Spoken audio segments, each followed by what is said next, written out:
mother and your father. So the blessing that we're going to say is a blessing that is over truth.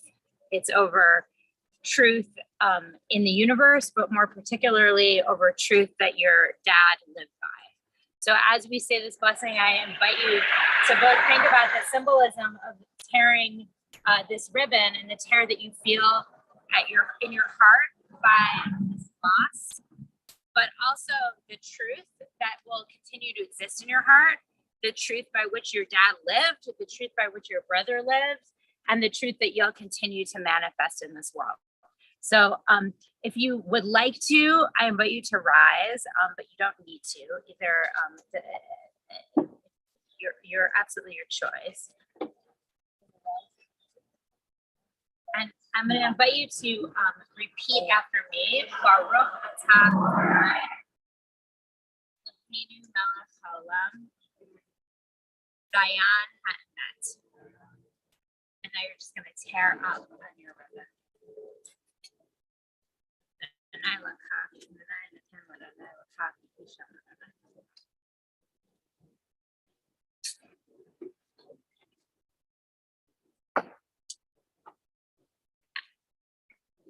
In the words of Ecclesiastes, there is a season for everything, a time for every experience under heaven, a time for dancing and a time for wailing, a time for birthing and a time for dying, a time for speaking and a time for silence, a time for seeking and a time for losing.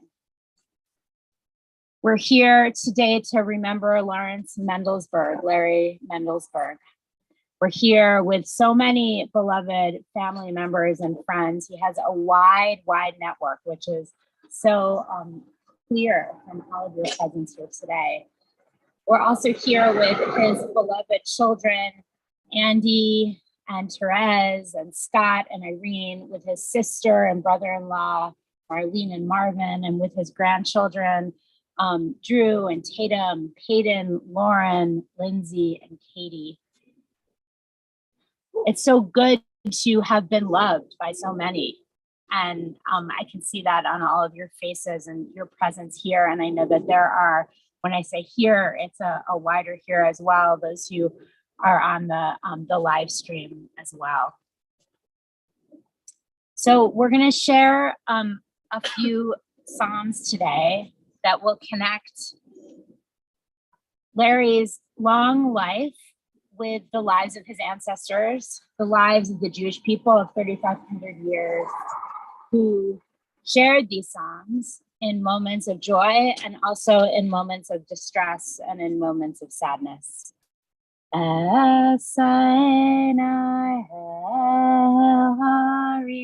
Me'ayin yavo ezri, Esayin harim, me'ayin yavo ezri, ezri me'im Adonai, Oseh shamayim va'aretz, Ezri me'im Adonai, Oseh shamayim va'aretz. So the psalmist, it's as if the psalmist lived here in Denver and knew what it meant to have the capacity to look up to the mountains, and in times that are challenging to be able to look to nature and find answers, find solace, find comfort. And Larry lived most of his life, which we're going to hear about today, here in Denver, with the ability to always look outside and see those mountains and have that connection to that which is beyond explanation. We have a few speakers today. I'll be speaking, as well as Larry's two sons. So I want to invite both of them to come up now and share a few words.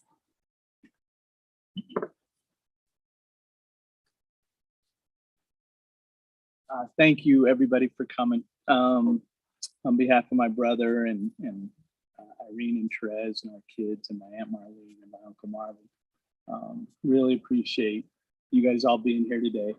My dad took relationships very seriously, and some of his friends that have been friends for honestly 80 years are here today. And I know how much solace and how good it made my dad feel that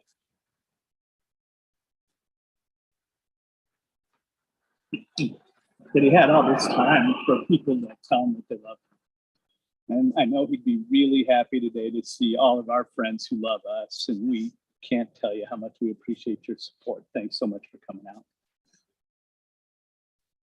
Yeah. Again, thank you to everyone. I do think, one of the things I was able to do and Scott was able to do over the last few months is spend a lot of time with my dad, and not always the greatest days, but great in the sense that he would tell us every day who called him today, and that he was all very comfortable leaving. In large part because he had that time to talk to everybody here.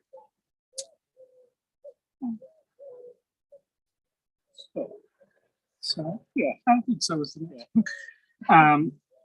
But I do think one of the things that I would say is that the rabbi will talk about some of the things we talked about with her, with my Aunt Marlene as well. And I do think one of the things that I remember, or that we will remember, is that my dad kind of, prior to Scott and I being born, was pretty active and out, very, just a person who enjoyed life a great deal. He was one of the friendliest people. I've heard that so many times from people. But the other part is when he had Scott and I, his joy came to us and our kids. And, his tough times came from us too, which rarely do you have a chance that your dad is that integral of a piece to everything that you're doing. So we appreciate everybody being here. Thank you.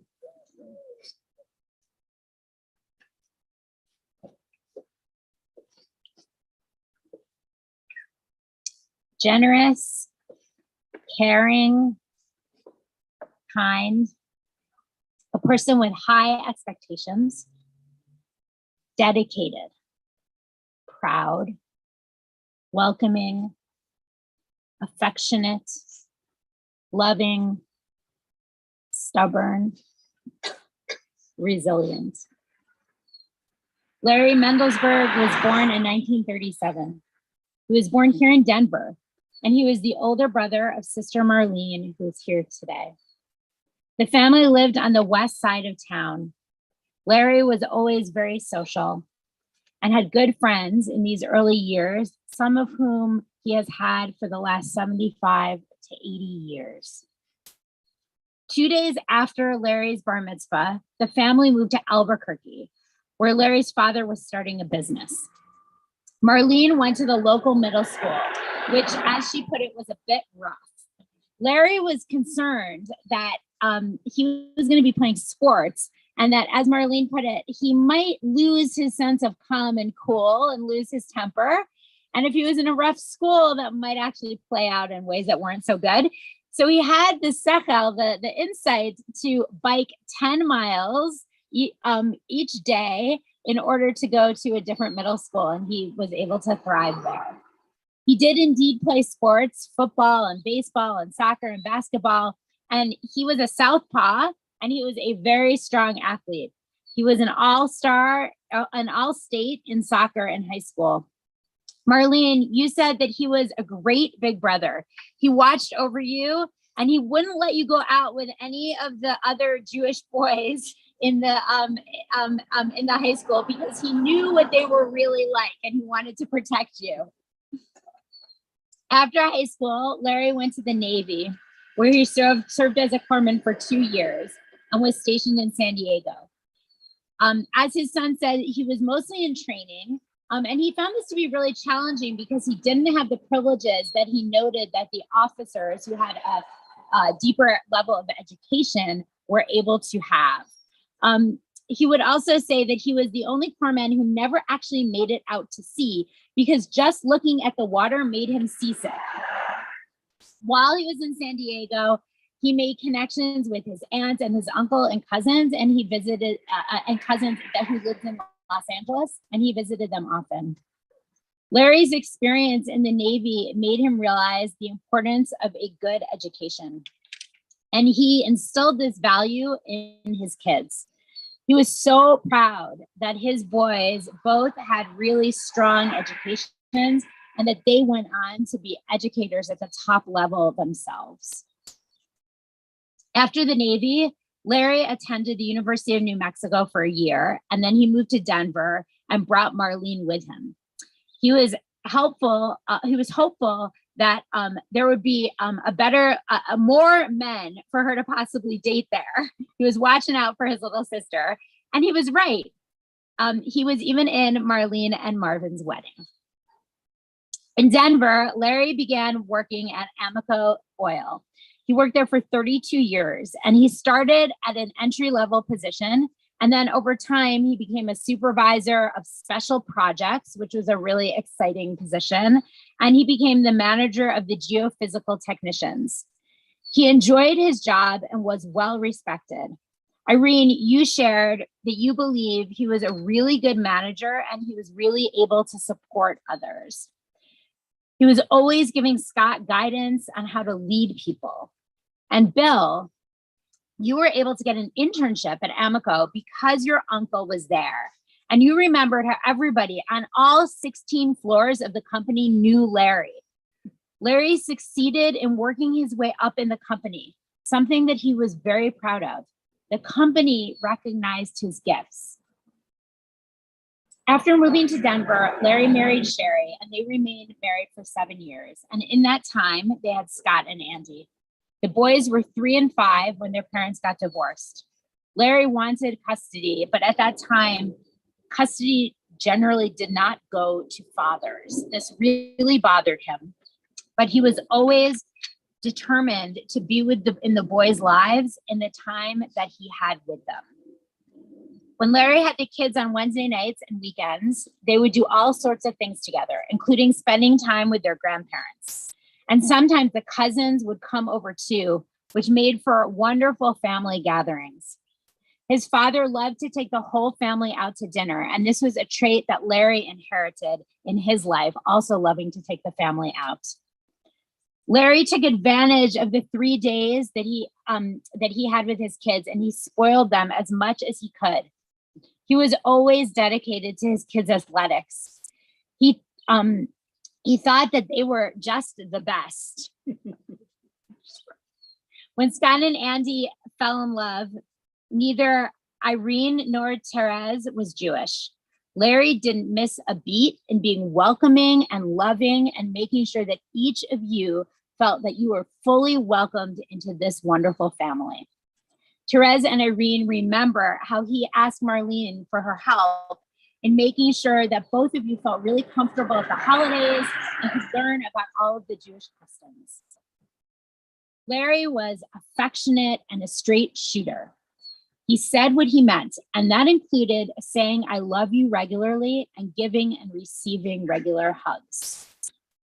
When Scott and Andy were coaching high school sports, Larry would show up daily to watch practice. He thought his kids were the best athletes, and now he thought his kids were certainly the best coaches. He took such great pride in everything his kids did.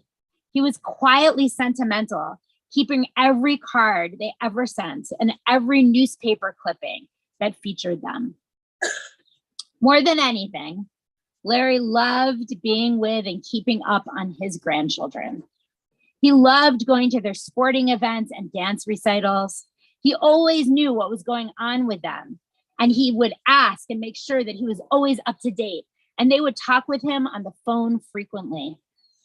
Every year, he would call and sing happy birthday. And when he did this, he didn't just say happy birthday or sing one verse of happy birthday. He sang the entire song every year on the phone. Larry also loved to talk about Colorado sports. He was a huge Broncos fan, and he held season tickets for the last 52 years. Scott, you said that your dad taught you how to read based on box scores. When you were little, it would get really cold and he would say, you know, boys, we don't really need to go to this game. And Andy and Scott, you two would reply, no, we have to go. And then you would go and it would be freezing cold out. And pretty quickly you would get too cold and you'd have to go home. So then your dad realized something. When you were about 7 or 8 years old, your dad bought you huge snowshoes and boots that you could wear to the game. And then you were just fine. You were able to go to the game and be fully comfortable. You were probably the most comfortable people in the stadiums, and your dad was sitting by freezing. But he, which is true to his nature, was simply happy that his sons were comfortable. Larry also enjoyed playing cards, watching all sports on TV, as well as watching Shark Tank, which is probably a sport in and of itself, and connecting with friends. Bill remembers that he had 3 miniature poodles who he loved, that Larry had these miniature poodles, and that Larry was so happy when Bill finally got a poodle. He was proud of being Jewish, and he was a staunch Democrat. And although he didn't talk about politics much, he was concerned about the way the world was turning. For many years, Larry met a group of friends at McDonald's every single day at 8 a.m. for breakfast. There was even a newspaper article written about this group, which I tried to Google and couldn't find, but I'm sure I can find it if you give me the keywords. Larry valued this all of these long-term friendships tremendously. Larry centered his life around being part of a family. That was really his biggest joy and really what was at his center of his being. When Larry and Marlene's father could no longer drive, Marlene, you and Larry began meeting Wednesday nights to decide who would drive your father where and when for the following week. About 5 years into these special dinners, in about the year 2000, your father died. But you kept meeting for dinner every Wednesday night until quite recently. Larry enjoyed poking fun at Marlene and Marvin, just as siblings do, and he enjoyed bringing some humor and playfulness to their relationship. Larry took great joy in being able to take his family out to dinner, just as his father had, and as well as taking them on trips. And he loved how well they all got along, which was probably a testament to his commitment to bringing them together regularly. He took his children on a cruise, and then he took all of his children and his grandchildren on a trip to Mexico. Now, what's interesting about this is that Larry sunburned very easily, and he didn't actually like being outside in the heat at all. But the family, they loved the idea of going to Mexico. And so that brought him such great joy, just knowing that his family was going to have joy, that he had joy just being there and watching them. When it came to family, he really felt the emotions that came with the emotions his family was feeling, as Andy and Scott shared. When his family was sad, he felt even sadder. And when his family felt joy, he would bask in that joy like nothing else. Larry had tremendous integrity. He talked to his sons a lot about the importance of how you treat people and how you go about your life and how you model your values. He also often shared teachings about resilience. He would tell his children and his grandchildren that when things don't go your way, you keep going. You pick yourself up. You think of your next goal. You believe in yourself, and you know that you can achieve anything. Larry also modeled generosity. For a long time, he gave generously to an employee at McDonald's who needed money, and he was concerned about her and her well-being. He also helped others in similar ways because he knew he could, and he wanted to help in the ways that would make a difference. Recently, after Larry's cancer diagnosis, he came home from the hospital, and knowing that the end of his life was in sight, he said that he hoped he would make it to this Broncos season. When he made it to preseason, Scott said, "Well, Dad, you made it." And Larry responded, "Nah, that's just preseason. It doesn't count." Larry did get in a few games before he left this world this past Thursday. I'll add that a few weeks ago, Larry actually chose to stop watching the Rockies. He said that he was in enough pain and agony already.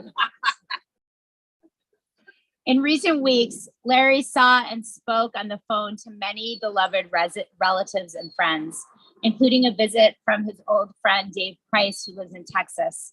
Larry knew he was valued and he knew that he was loved. Irene, you shared that in recent weeks, Larry knew the end of his life was near and he communicated how happy he was with his life. He said this over and over again, explaining that he was satisfied and was okay with this being the end.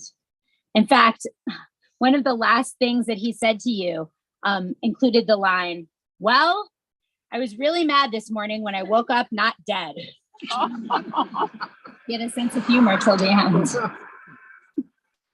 For the last 40 years, Scott and Andy would either see or speak to Larry every single day. This is such an amazing thing, an amazing ability to have a relationship like that with a parent. Scott and Andy felt that he knew his life was coming to an end on Wednesday and Thursday. Larry wanted them to stay and talk a little longer, to talk on the phone a little more. He was grasping for more time with his precious children, making that final effort because he had a sense that the end was near. Larry was so fortunate to have such a loving family that surrounded him throughout his life. I know you will all miss him dearly, and I also know that you will hold his spirit with you, remembering him when you are watching the Broncos, remembering him when it is your birthday and you can hear him in your head singing to you happy birthday. Remembering him when you pass by East High School and imagine him sitting on that bench and watching the kids play and you coach. Remembering him when you help somebody who's in need. Remembering him when you face the world with resilience. And remembering him when you join together for a family dinner. Zichrono livracha, Larry Mendelsberg's memory is truly a blessing.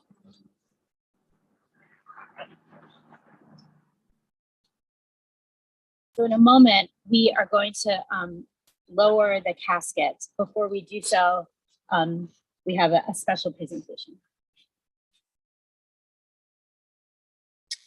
On behalf of the President of the United States and a grateful nation, it's my privilege and honor to present this flag in your father's memory and in his honor of serving the United States Armed Forces. If you're able, I'll invite you to rise as we lower the casket.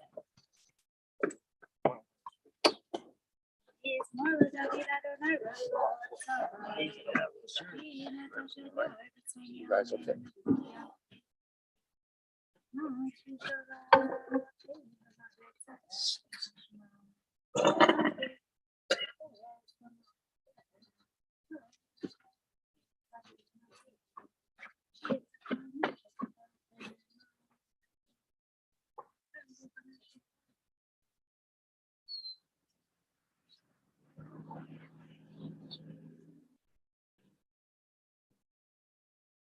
So the final gift that we give to Larry is actually putting this earth onto his grave. So the reason our tradition teaches us that this is the final gift is because he is never able to say thank you. We give this fully from our hearts without any expectation of any reward. I like to think of this as tucking a child in at night. Even when it's warm out, we tuck a child in, we put a sheet over them, right? To make them feel that they're secure. And that's a bit of what we're doing today. We're securing, we're putting some security over him. We do this in a very special way. So either with 3 handfuls of earth or with 3 shovels. The tradition is that if you're using the shovel, you shovel backwards for the first time, and then the other 2 are normal. The reason we shovel backwards is because this isn't a normal use of a shovel, right? This isn't what we would want to be doing today. We do this with hesitancy. And so we use the shovel in this way to symbolize that. When we're done with the shovel, the tradition is to put it back into the earth so that we're not passing our sorrow onto another person, and then the next person can take. We'll be covering the entire casket today, and then we'll have the opportunity to say El Malei Rachamim, the memorial prayer, as well as the mourners Kaddish. So I'll invite our mourners and their families to come forward first. So children, sister and brother, grandchildren, and then after that, we'll invite others as well so that we can fill as much as we can.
Yeah, near to right, you can over here and over on the side.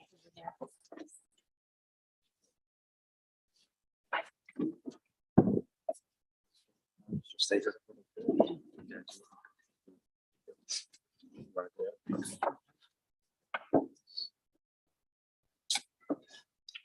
So the Kaddish in just a few minutes.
If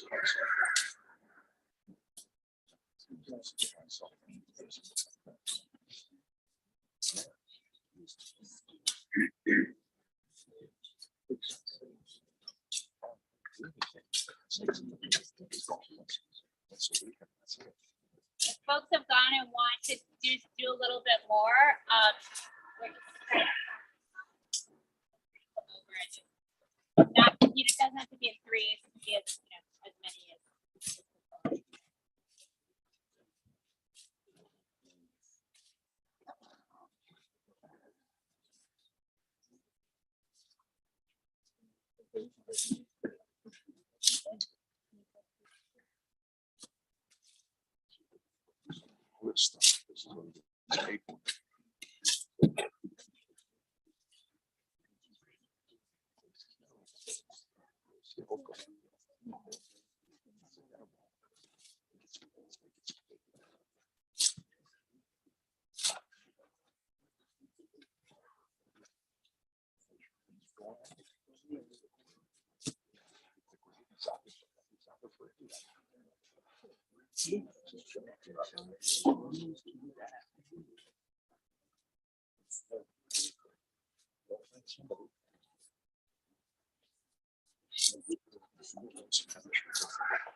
I invite you to rise for Amalei Racham.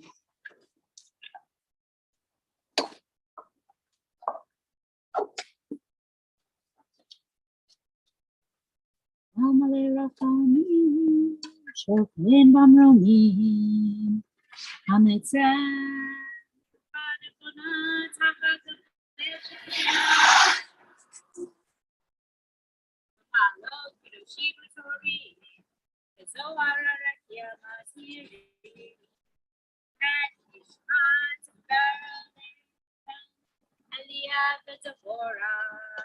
Shalach le'olamo, v'gan eden tehem menuchato, ana barachamim, asirel v'seter hapecha le'olamim, utzror b'tzror ha'chaim, et nishmato, Adonai hu nachlato, v'yanuach v'shalom al mishkavo, v'nomar.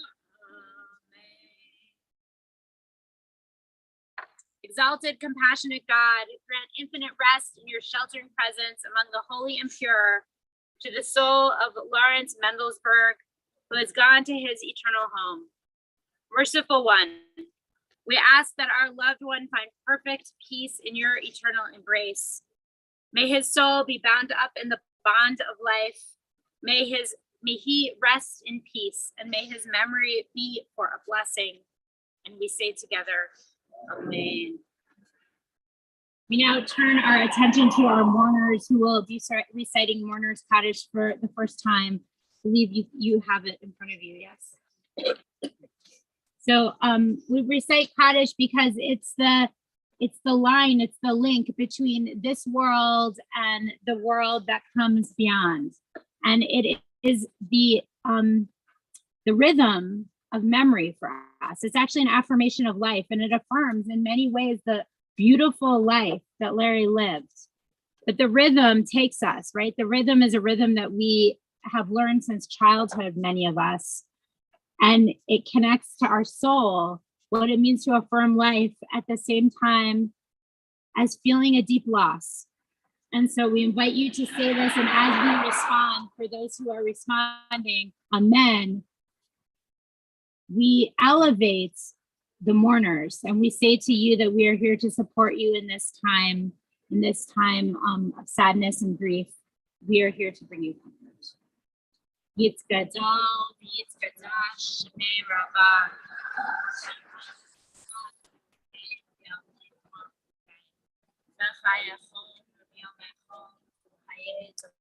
Beit Yisrael, Bagala, Vizman Kari, Vimru, Amen. Yehi Shmei Rabba Morach, Vela Maya. Yitbarach, Vishtabach, Vifar, Vitraman, Vitnase. Vitadar, Vitale, Vitalo, Shmei Dekudasha, Baruch. Leila, Minko, Birchata, Bashirata. Tushbachata, Pinachamata. Da'amiram Bialma Vimru Amen. Yehe Shlama Rabba Min Shemaya. V'chaim Aleinu V'al Kol Yisrael Vimru Amen. Oseh Shalom Vimramav. Uyaseh Shalom Aleinu V'al Kol Yisrael Vimru. Now our attention moves to our mourners. And so the way we do this is by forming two lines that will lead us in this direction, lines facing one another for our mourners to walk through, and we'll share with them the traditional line of comfort.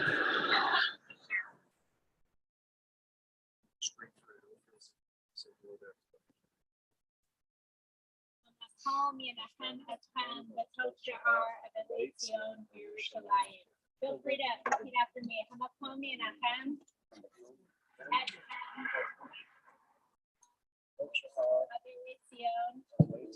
Yerushalayim. May you receive comfort along with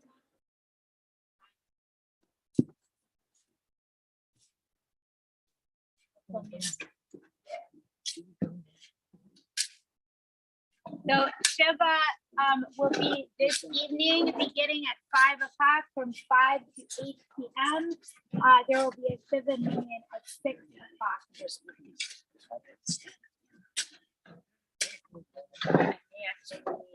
Hold on. I have the address. So